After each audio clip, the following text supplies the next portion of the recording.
Selamat datang di Lentera Kisah, tempat di mana cerita menjadi cahaya untuk jiwa.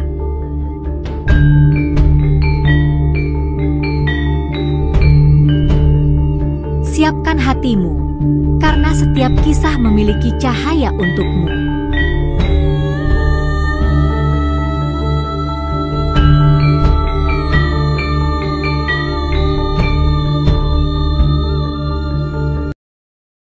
Di tanah Arab yang tandus dan keras, lahirlah seorang pria bernama Musailamah bin Habib, yang kelak dikenal sebagai Musailamah al-Hazzab, sang nabi palsu.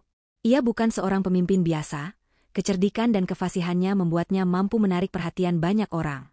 Namun, ambisinya untuk menjadi nabi bukanlah karena wahyu, melainkan karena haus akan kekuasaan.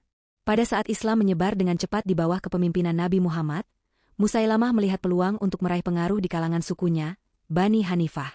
Dengan tipu daya dan klaim palsu tentang kenabian, ia berhasil mengumpulkan ribuan pengikut. Namun, kebohongan tidak pernah bertahan lama. Apa yang dimulai sebagai ambisi pribadi akhirnya berujung pada kehancuran yang tak terelakkan. Ini adalah kisah tentang Musailamah, bagaimana ia menipu orang-orang, menghadapi pasukan Muslim, dan akhirnya menemui ajalnya dalam pertempuran yang menentukan. Mari simak ceritanya.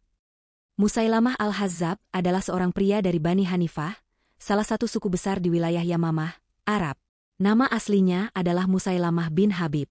Ia dikenal cerdas dan fasih berbicara, tetapi juga ambisius dan haus kekuasaan. Ketika Islam mulai menyebar, ia awalnya berpura-pura masuk Islam. Namun, setelah melihat pengaruh besar Nabi Muhammad, ia mengaku sebagai nabi yang juga menerima wahyu. Ia bahkan mengirim surat kepada Rasulullah, mengklaim bahwa kenabian harus dibagi antara mereka berdua. Namun, Rasulullah menolak klaimnya dengan tegas dan menjulukinya sebagai Al-Hazzab, si pendusta. Untuk memperkuat klaimnya, Musailamah menyusun wahyu palsu yang meniru Al-Quran, tetapi isinya tidak masuk akal dan seringkali terdengar konyol. Ia juga menjanjikan keringanan dalam aturan Islam, seperti membebaskan kewajiban zakat dan memperbolehkan zina, demi menarik lebih banyak pengikut. Musailamah melakukan trik-trik sulap dan ilusi untuk meyakinkan orang bahwa ia memiliki mukjizat. Ia berpura-pura menyembuhkan orang sakit dan mengklaim dapat mengontrol air dari sumur. Dengan cara-cara ini, ia berhasil menarik banyak pengikut, terutama dari sukunya sendiri yang ingin mempertahankan pengaruh politik mereka di Jazirah Arab. Untuk semakin memperkuat pengaruhnya, Musailamah menikahi Sajah binti Al-Harith, seorang wanita dari suku Tamim yang juga mengaku sebagai nabi. Sajah datang ke Yamamah dengan sekelompok pengikutnya, berharap mendapatkan dukungan dari Musailamah atau menaklukkannya. Namun, Musailamah malah menawarkan pernikahan sebagai aliansi politik. Sajah menerimanya, dan pernikahan ini semakin memperkuat klaim kenabian Musailamah. Namun, aliansi mereka tidak bertahan lama, karena Sajah akhirnya meninggalkannya setelah melihat kelemahannya. Setelah wafatnya Rasulullah, banyak suku Arab yang memberontak, termasuk Bani Hanifah yang tetap setia kepada Musailamah. Khalifah Abu Bakar Ash-Shiddiq tidak tinggal diam dan mengirim pasukan yang dipimpin oleh Khalid bin Al-Walid untuk menumpasnya. Pertempuran Yamamah menjadi salah satu pertempuran paling sengit dalam sejarah Islam. Pasukan Muslim sempat kesulitan menghadapi jumlah besar pengikut Musailamah. Namun, setelah strategi yang jitu, pasukan Muslim berhasil mendesak mereka hingga ke benteng terakhir mereka di taman yang dikenal sebagai Hadikatul Maut, Taman Kematian. Di tengah pertempuran, seorang sahabat Nabi bernama Wahsy bin Harb, yang sebelumnya membunuh Hamzah bin Abdul Muthalib dalam perang Uhud tetapi telah bertaubat dan masuk Islam, mendapatkan kesempatan untuk menebus dosanya. Dengan keahliannya, Wahsy melemparkan tombaknya tepat ke arah Musailamah, menewaskannya seketika. Kematian Musailamah menyebabkan pasukannya kehilangan semangat, dan akhirnya mereka dikalahkan. Dengan berakhirnya nyawa sang nabi palsu, pemberontakan di Yamamah pun dipadamkan. Kisah Musailamah al-Hazzab adalah bukti bahwa kebohongan dan ambisi duniawi tidak akan bertahan lama. Meskipun ia berhasil mengumpulkan banyak pengikut dengan tipu muslihat, pada akhirnya kebenaran tetap menang. Islam telah menyempurnakan risalahnya dengan diutusnya Nabi Muhammad sebagai nabi terakhir. Kisah ini mengajarkan pentingnya keteguhan dalam iman dan kewaspadaan terhadap orang-orang yang mencoba memutarbalikkan ajaran agama demi kepentingan pribadi. Setelah Musailamah tewas di tangan Wahsy bin Harb, pasukan Bani Hanifah kehilangan semangat bertempur. Banyak dari mereka yang menyerah atau melarikan diri. Pasukan Muslimin, di bawah komando Khalid bin Al-Walid, terus menekan hingga mereka benar-benar takluk.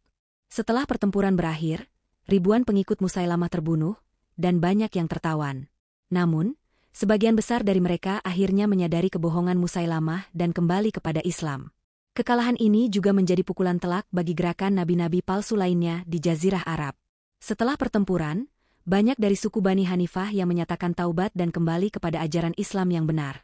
Khalid bin Al-Walid dan pasukan Muslim tidak serta-merta membantai semua pengikut Musailamah, melainkan memberi kesempatan bagi mereka untuk bertaubat dan berbayat kembali kepada Islam.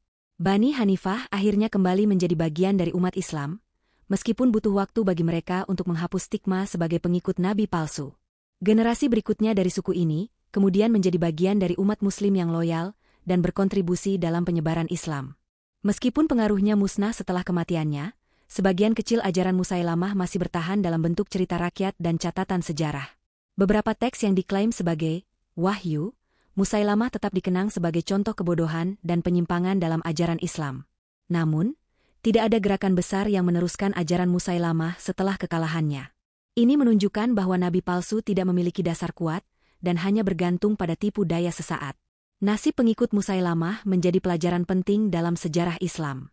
Ini menunjukkan bahwa siapapun yang mengikuti kebatilan pada akhirnya akan hancur. Namun, Islam juga membuka pintu taubat bagi mereka yang kembali kepada kebenaran. Kisah ini juga memperingatkan umat Islam agar tidak mudah terpengaruh oleh orang-orang yang mengaku membawa ajaran baru, terutama setelah Nabi Muhammad menegaskan bahwa tidak ada nabi setelah beliau. Setelah kematian Musailamah dalam pertempuran Yamamah, pasukan Bani Hanifah kehilangan komando dan mulai menyerah. Sebagai panglima Muslim, Khalid bin Al-Walid menghadapi tugas penting. Bagaimana menangani ribuan pengikut Musailamah yang tersisa, baik yang masih bertempur maupun yang menyerah. Khalid dikenal sebagai jenderal yang tegas tetapi juga cerdas dalam mengambil keputusan. Ia tidak serta-merta membunuh semua tawanan, melainkan memilah mereka berdasarkan loyalitas dan kesediaan untuk kembali kepada Islam. Beberapa pengikut Musailamah masih bersikeras mempertahankan ajarannya dan menolak untuk kembali ke Islam. Mereka dianggap sebagai pemberontak dan dihukum mati sesuai dengan hukum Islam saat itu, yang menetapkan hukuman bagi orang-orang yang berkhianat setelah beriman. Namun, eksekusi hanya dilakukan terhadap mereka yang benar-benar fanatik dan masih menghasut orang lain untuk memberontak. Khalid bin Al-Walid tidak ingin menciptakan lebih banyak kebencian di antara Bani Hanifah, sehingga ia hanya menindak mereka yang tetap menjadi ancaman bagi stabilitas Islam di wilayah tersebut. Sebagian besar pengikut Musailamah akhirnya menyadari kesalahan mereka setelah melihat kenyataan bahwa nabi palsu mereka telah tewas. Khalid memberikan kesempatan kepada mereka untuk bertaubat dan kembali ke Islam. Orang-orang yang mengakui kesalahan mereka dan berbayat ulang kepada Islam tidak dihukum.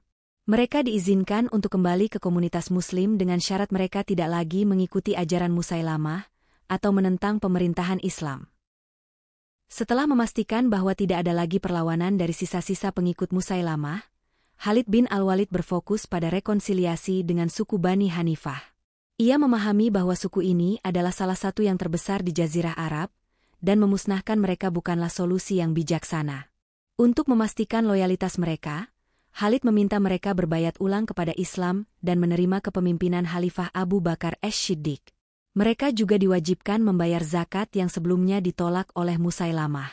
Setelah kekalahan Musailamah, suku Bani Hanifah kembali menjadi bagian dari umat Islam. Generasi berikutnya dari suku ini akhirnya menjadi Muslim yang taat dan bahkan berkontribusi dalam penyebaran Islam ke berbagai wilayah. Salah satu keturunan mereka yang terkenal adalah Al-Musaib bin Rafi, seorang tabiin yang ikut serta dalam penaklukan Islam di Persia. Hal ini menunjukkan bahwa meskipun pada awalnya tersesat dalam ajaran nabi palsu, mereka akhirnya kembali kepada Islam yang benar dan berperan dalam sejarah Islam di masa depan. Kisah bagaimana Khalid bin Al-Walid menangani sisa-sisa pengikut Musailamah menunjukkan kebijaksanaan dalam strategi militer dan kepemimpinan Islam. Ia tegas terhadap pemberontak yang tetap membangkang, tetapi memberikan kesempatan bagi mereka yang ingin bertaubat. Dengan cara ini, ia tidak hanya menumpas pemberontakan tetapi juga memastikan bahwa suku Bani Hanifah bisa kembali menjadi bagian dari umat Islam tanpa dendam yang berkepanjangan. Keputusan ini berkontribusi pada stabilitas wilayah Arab setelah wafatnya Nabi Muhammad. Setelah kekalahan telak di pertempuran Yamamah dan kematian Musailamah Al-Hazzab, wilayah Yamamah kembali ke dalam kendali Islam. Penduduk yang sebelumnya terpecah antara Islam dan ajaran nabi palsu mulai bersatu kembali. Khalifah Abu Bakar Ash-Shiddiq memastikan bahwa wilayah ini tidak lagi menjadi ancaman bagi persatuan Islam. Dengan kembalinya Bani Hanifah ke Islam, kekuatan kaum muslimin semakin kokoh, dan ini menjadi awal dari ekspansi Islam ke wilayah lain di luar Arab. Sajah binti Al-Harith, yang pernah mengaku sebagai nabi dan menikah dengan Musailamah untuk aliansi politik, akhirnya menyadari kekalahan yang tak terelakkan. Setelah kematian suaminya, ia meninggalkan Yamamah dan hidup dalam ketidakjelasan.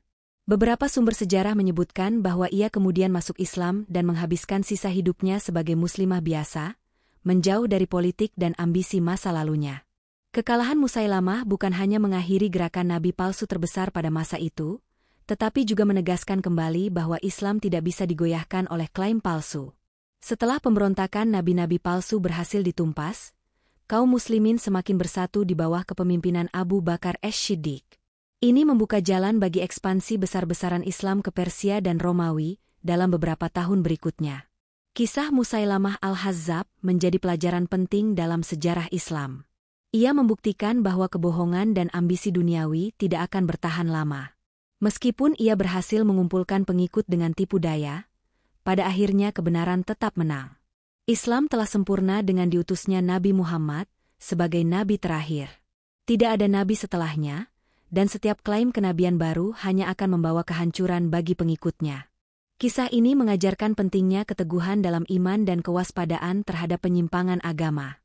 Akhirnya, sejarah mencatat bahwa Musailamah hanyalah seorang pendusta yang berakhir tragis, sementara Islam terus berkembang dan bertahan hingga hari ini. Kisah Musailamah Al-Hazzab berakhir di Hadikatul Maut, Taman Kematian, tempat ia dan ribuan pengikutnya tewas dalam pertempuran melawan pasukan Muslim yang dipimpin oleh Khalid bin Al-Walid. Dengan kematiannya, berakhir pula salah satu pemberontakan terbesar terhadap Islam di masa awal. Namun, sejarah tidak hanya mencatat kejatuhan seorang nabi palsu, tetapi juga pelajaran besar bagi umat manusia.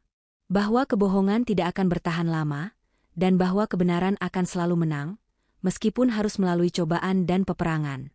Islam terus berkembang setelah peristiwa ini, semakin kuat dan semakin tersebar ke seluruh dunia.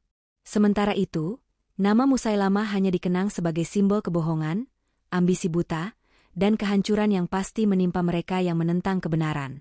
Demikianlah akhir dari kisah Musailamah Al-Hazzab, sang nabi palsu yang mencoba menyaingi kebenaran, tetapi akhirnya dikalahkan oleh kenyataan.